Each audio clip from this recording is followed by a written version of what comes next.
the chips could be the most vulnerable. And maybe you're seeing some signs of that this week. Week-to-date losses in the semis. Marvell's down 9%, AMD's down 5.5%, and this is outside NVIDIA, obviously. Micron's down 4%, Broadcom's down 3.5%. Broadcom, quality momentum, that's been on the list. Christina Partsenevelos is here at Post 9 to help us look at this. Is that how you're thinking about this? Like, if you do have a bigger breakdown, your beat, your space is going to be the place to look, perhaps. Oh, 100%. And I have so many comments to what you guys have said. But let's start with Broadcom and Marvell. Their earnings were last week. Why we're seeing this, weakness compared to other chip names is because, yes, they have AI momentum with their custom chips, but they're still exposed to the rest of the cyclical chip market. And specifically with Marvell, they guided weaker for this April quarter. So that, dragged on the stock. For Broadcom, they reinstated their full-year target. Many were expecting that to go higher. They didn't. Yeah, there was some hype about the custom chips, but that you still need to keep that in mind when you talk about the momentum argument, when many of these chip companies, AMD, for example, are exposed to other facets of the market.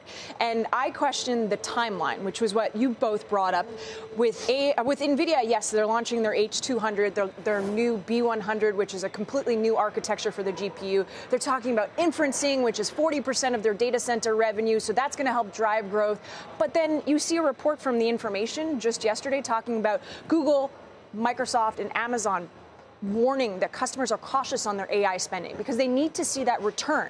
So I wonder in 6 months from now, if that return is not there, then those CapEx budgets get cut, and then that creates a different kind of momentum trade, or maybe less of a momentum. Well, I think it creates at that point a reversal of the momentum for sure, and you're underscoring the element of why you've had this positive catalyst for all these semiconductors, because Microsoft, Alphabet, Amazon, they're sitting there, they're spending billions of dollars to build out the infrastructure, and they need these semiconductors to do it. And I'll go a little bit further.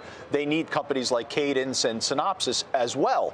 But do they need that 2 years, 3 years from now? Constantly spending that amount? That's a great question. And candidly, Christina, I don't know that anyone really knows the answer to that. What's the length of this cycle, I think, is the big question right now. And I think for people to come on the network and say, oh, I think it's going to be 6 months, I think it's going to be 3 years, I think they're just guessing. But it's a possible risk. The stocks are not trading like, no, you're right about it. We've given the benefit of the doubt, so to speak, for almost everything. Yeah. The stocks are trading as if demand is sustainable forever. And if you just look at the charts, even from price to sales, bless you, for NVIDIA, you really see this just uptick. And so you question, there's comparisons with Cisco back in the 90s. Can it keep up this trend? Well, if those big guys don't come through, yes, NVIDIA will say, well, every other facet of the market, healthcare, auto, finance, they're all buying. But they're smaller players. They're not going to be spending, buying 200,000 GPUs, like, let's say. Look at NXP's on the list. NXPR is one of our holdings as well. That's been one of those stocks that's been trading near a high. Jim Lebenthal just taking a little bit off the table the other day because it's like my chip exposure has gotten too big. It's making me a little nervous because the space has gone crazy. Absolutely. And, I look at the performance of the semiconductors. We have 11% exposure, and I question, again, how long can this continue? My personal perspective is there's actually election risk surrounding the semiconductors. And I think there's big election risks surrounding the semiconductors. So that's probably one of my primary concerns from a fundamental aspect. Well, there's not much concern on Wall Street because Broadcom reiterated a buy its city price target, 1560. We hope you appreciated the latest CNBC television clip you viewed. It's time we share our insights, and we're eager to see your thoughts unfold in the comments section. If you enjoyed the content, don't forget to show your support by liking, following, and subscribing to our channel for more engaging clips. The recent downturn in tech stocks, particularly those within the semiconductor industry, seems to be igniting questions about the sustainability of the AI hype. Shares of companies like AMD and Broadcom have fallen sharply, and it appears that the exuberance around artificial intelligence has hit a wall of reality. I'm here to argue that while there is considerable potential in AI, the current state of the market reflects a healthy skepticism that is altogether warranted. Firstly, let's consider the cyclical nature of the chip industry. Companies like Broadcom and Marvell Technology reported earnings that have left investors feeling uneasy. Broadcom's decision to maintain its full-year target rather than raise it amidst the AI frenzy is a prudent move that demonstrates a realistic approach to the market's volatility.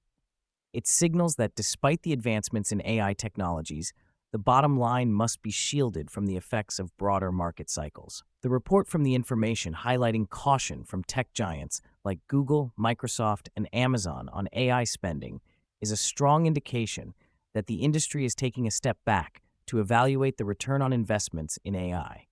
These companies have been at the forefront of AI development, and their caution is a litmus test for the sector's stability. It underlines a necessary pause. Businesses must ensure that the integration of AI results in tangible benefits rather than just being an expensive experiment. Moreover, let's consider NVIDIA, which has been leading the charge with its new GPU architectures purposed for AI.